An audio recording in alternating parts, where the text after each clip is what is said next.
like you're trying to simplify the MOBA genre for tablets. This game seems a little bit more complex than existing PC MOBAs. What's your plan for kind of simplifying it and making it digestible in a short amount of time for maybe a market we think we've done it down a shade. It presents a lot more content than is actually in there. Like the skill sets boil down to a simple 1, 2, 3, 4 system.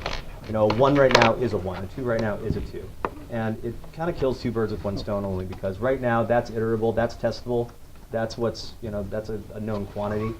And we can iterate off that with, you know, room left to spare. Whereas if we were to engineer it the other way around, then we would, you know, we'd be bottlenecking a lot. So that's the approach we're taking to all of these tasks. Yes, young man. So one of the things you introduced this really cool idea of co-opetition, is what you called it, which is interesting. But one of the things about mobile is like you can't strap a headset on and like plug it into your iPad and like chat across on mobile while you're playing. And also like you can't really type in chat because like basically you're taking a view and you're putting it on mobile, so the person's like touching and moving is going to be basically maxed out already. How is one team supposed to communicate with the other team to say, hey, let's cooperate when you're spending all of your time and resources like trying to manage this big game on mobile? There are devices that actually feed into that. I haven't gotten one working, but I do a lot of mobile mobbing, and there are headsets that proclaim to work for this stuff. I haven't used them. I use a lot of in-game chat, and that works for me, for my purposes when I'm doing this stuff. Granted, so in-game chat in a mobile move, but. Well, additionally, we also build everything to be very viscerally responsive to the touchscreen, so we could use things like pings, we could use things like easy readable, viscerally responsive things that make sense on an iOS. And that's one of those interesting design challenges that we're going to face, and those are things that we'll balance out later.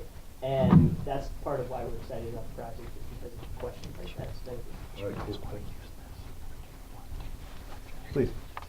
So I'm super excited about the idea of a mobile MOBA, but I really want to know why you guys are on mobile and what your game does better on mobile than it would do on PC, because right now I see a lot of HUD and I see a lot of numbers, and that's not what mobile is good for. So what do you guys do? We went mobile. Sorry.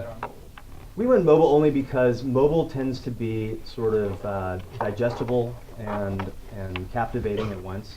You know, for my part, I don't know what anybody else's experience with iOS MOBAs is like, but I can sit there and I can nerd out with one of these things for 3 hours, or I can sit and bop in and just, you know, get destroyed by teenagers for 20 minutes.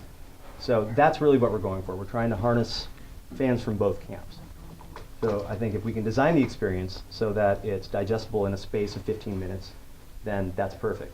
If we keep the audience wanting to go 15-minute block after 15-minute block, all the better. And that's another thing too, is when we first noticed, the reason we wanted to bring it to iOS is because when you pop into the current MOBA, you'll see a lot of chat or text boxes, you'll see a lot of, like you said, a lot of numbers and things you just don't want on there, so we totally did away with that. And we're trying to make everything a lot more digestible to just be touch and tap so you can see it. So everything will be easy to understand, you know, and that's something again that comes with balance. We'll play test the crap out of it.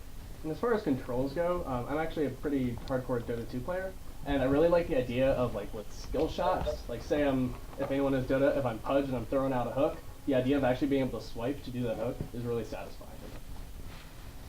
Guys, I didn't see anything in your plan. It would be great if you talk about it, about user testing. I mean, I think great things about Dotas and MOBAs, Dota and MOBA type games is that they often get something out and then are constantly iterating based on feedback. So to talk a little bit about how you're going to do that through the semesters. Yes, Scott Rogers is one of our industry advisors, and he said something in that same vein. He said, look, you guys, if you have to put functionality before form, you know, get one character out there and just play test. So that's the model we're following. We're going to get one working character with one working set of animations, and then balance.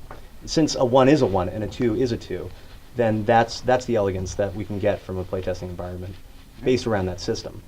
So I mean, we have enough. What week of the first semester-ish would you say you better have something in front of people? Oh boy, I mean, the week of the first semester, we'd better have that character hammered out and balanced. Cool. You know, that's the bulk of our summer plan. We're going to work on networking and balancing. Right. And with that, I used the rest of the time. Sorry, everybody else. Can I ask my question or no? No, we're moving on. Send him the note. Thank you, guys.